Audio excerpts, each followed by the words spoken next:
A Rusk County man convicted of one of the most horrific child murders in East Texas is set to die in the state's execution chamber tonight. Thanks for being here. I'm Brennan Gurley. Blaine Milam would be the first person from Rusk County ever to be sent to Texas death row and executed. We have Jesus Martinez outside the Huntsville unit tonight with the latest. Jesus.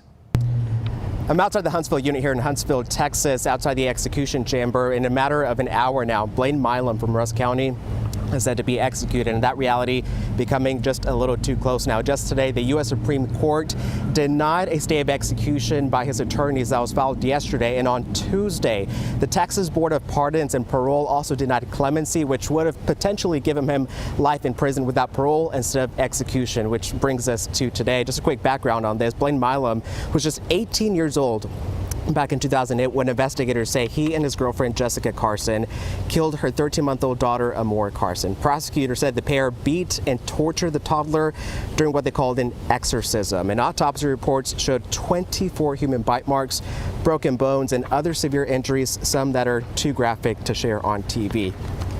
Now, Carson received life without parole. She's in there right now. And Milam was convicted to capital murder back in 2010 by a Montgomery County jury, sentenced to death, which brings us to today. And for more than a decade, Milam and his attorneys have fought that sentence, challenging the bite marks evidence as junk science. They've also, the main point now is intellectual disability. Under the U.S. Supreme Constitution, or Supreme Court ruling that is, someone who is intellectually disabled cannot be executed. And the criminal appeals actually put his execution on hold twice, first in 2019 and then in 2021. Now, earlier this week, I was able to speak to his attorney, his defense attorney, back from that case in 2010, and he actually told me that he sees Blaine as a child, not as an adult, saying he should not be executed today.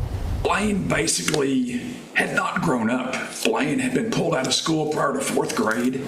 He was taking care of an invalid, very sick father, and that was his life. Blaine had very little to no formal education, and his life revolved around cartoons. He mentioned cartoons there. He actually told me a moment during while the jury was deliberating his sentence, which actually lasted about 10 hours in Montgomery County, that while they were waiting for that sentence, Blaine Milam asked him, "Why do these people want to kill me?" Obviously, the attorney there, Mr. Stevens, heartbroken by that comment as well. We'll have that full interview on our website, cbs19.tv. In the meantime, we're outside the Huntsville unit. No protesters so far this hour. If that changes, we'll let you know, and we'll have more updates after 6 o'clock. Brennan. Alrighty, Jesus, thank you.